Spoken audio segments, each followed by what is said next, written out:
உங்கள் உண்மையான பலம் உங்களுக்கு தெரியுமா?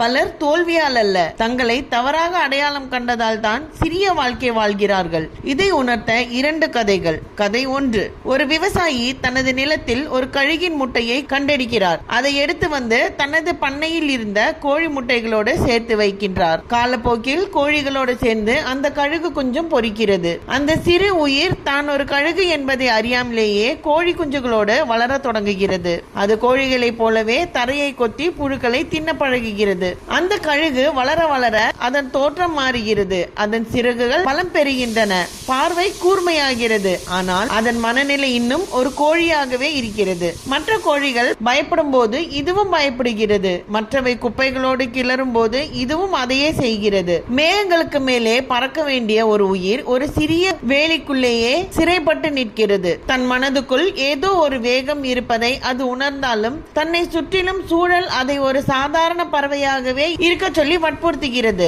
ஒரு நாள் வானத்தில் மிக உயரத்தில் ஒரு பறவை கம்பீரமாக பறந்து செல்வதை காண்கிறது. மேகங்களை கிழித்துக் கொண்டு காற்றை எதிர்த்து அது பறக்கும் வேகம் அந்த கழுகிடு வியப்பை தருகிறது. அது தன் வளர்ப்பு தாயான கோழியிடம் கேட்கிறது, அம்மா, இது என்ன பறவை? எவ்வளவு அழகாக எவ்வளவு உயரத்தில் பறக்கிறது? அதற்கு அந்த கோழி சொன்னது, இதுதான் பறவைகளின் அரசன் கழுகு. அது வானத்திற்கு சொந்தமானது. ஆனால் நாம் வெறும் கோழிகள், நாம் தரையில் தான் வாழ வேண்டும். அதை போல பறக்க உன்னால் ஒருபோதும் முடியாது என்றது. அந்த கழுகு தன் தாயின் பேச்சை அப்படியே நம்பியது. ஒரு கோழியாகவே வாழ்ந்து ஒரு நாள் ஒரு கோழியாகவே இறந்து போனது. இதன் பாடம், நீங்கள் யாரோடு பழகுகிறீர்கள் என்பதுதான் நீங்கள் யாராக மாறுகிறீர்கள் என்பதை தீர்மானிக்கிறது. உங்களை சுற்றியுள்ளவர்கள் உங்கள் கனவுகளை உன்னால் முடியாது என்று சொன்னால் நீங்கள் கழுகாக இருந்தாலும் கோழியாகவே சாக நேரிடும். உங்கள் சிறகுகளை விரியுங்கள், உயர பறக்க தொடங்குங்கள். நீங்க பிறந்தது தரையில் வாழ அல்ல, சிகரங்களை ஆள. கதை 2. ஒரு நாள் ஒரு காட்டு பகுதியில் பெரிய புயல் வந்தது. அந்த புயலில் ஒரு சிங்கக்குட்டி தன் அம்மாவை தவறவிட்டு காட்டின் ஓரமாக ஓடியது. அங்கே அருகில் ஒரு காட்டுப்பூனை அந்த குட்டியை கண்டது. அதை சிங்கம் என்று தெரியாமல் அது தன்னுடன் வாழ தன்னோடு அழைத்து சென்றது. அந்த கூட்டத்தோடு பூனை போலவே அந்த சிங்கக்குட்டியும் வளர்ந்தது.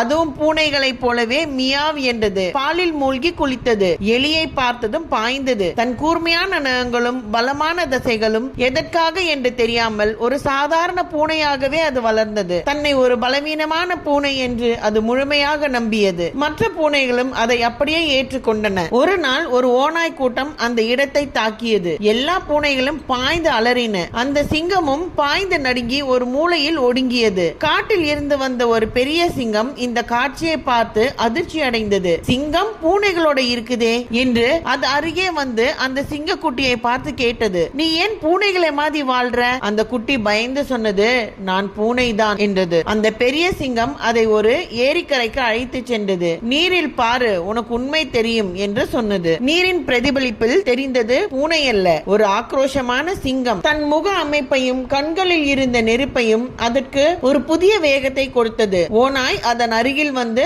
தாக்க தயாரான போது ஓநாய் பாய்ந்து வந்த அந்த நொடி அந்த சிங்கம் மியாவ் என்று கத்துவதற்கு பதிலாக தன் முழு பலத்தையும் திரட்டி ஒரு கர்ஜனை செய்தது. அந்த காடே அதிர்ந்தது. ஓநாய்கள் பயத்தில் உறைந்து சிதறி ஓடின. பூனைகள் அதிர்ச்சியில் உறைந்து நின்றன. சிங்கம் தான் யாருக்காகவும் பயப்பட வேண்டியவன் அல்ல, இந்த காட்டிற்கே ராஜா என்பதை அந்த நொடி அது உணர்ந்தது. அது மெதுவாக நிமிர்ந்து நடந்து காட்டின் ஆழத்துக்குள் சென்றது. நீதி, நீங்கள் ஒரு சிங்கமாக பிறந்திருக்கலாம், ஆனால் பூனைகளுடன் பழகினால் நீங்களும் ஒரு பூனையாகவே மாறிவிடுவீர்கள். உங்கள் பலம் என்னவென்று உங்களுக்கு தெரியும் வரை உலகம் உங்களை மிதித்துக் கொண்டேதான் இருக்கும். கூட்டத்தோடு கூட்டமாக போவதை நிறுத்துங்கள். தனித்து நின்று உங்கள் அதிகாரத்தை நிலைநாட்டுங்கள். நீங்கள் ஆள பிறந்தவர், அஞ்ச பிறந்தவர் அல்ல. உங்களை சுற்றி இருக்கும் சூழல் உங்கள் உண்மையான திறமையை மறைத்து விடலாம். ஆனால் நினைவில் வையுங்கள், நீங்கள் பூனைகளோடு வாழும் சிங்கமாக இருக்கலாம், ஆனால் உங்களுக்குள் இருக்கும் சக்தி இன்னும் விழிக்காமல் இருக்கலாம். உங்கள் சூழல் யார் என்று சொல்லலாம், ஆனால் நீங்கள் யார் என்று முடிவு செய்வது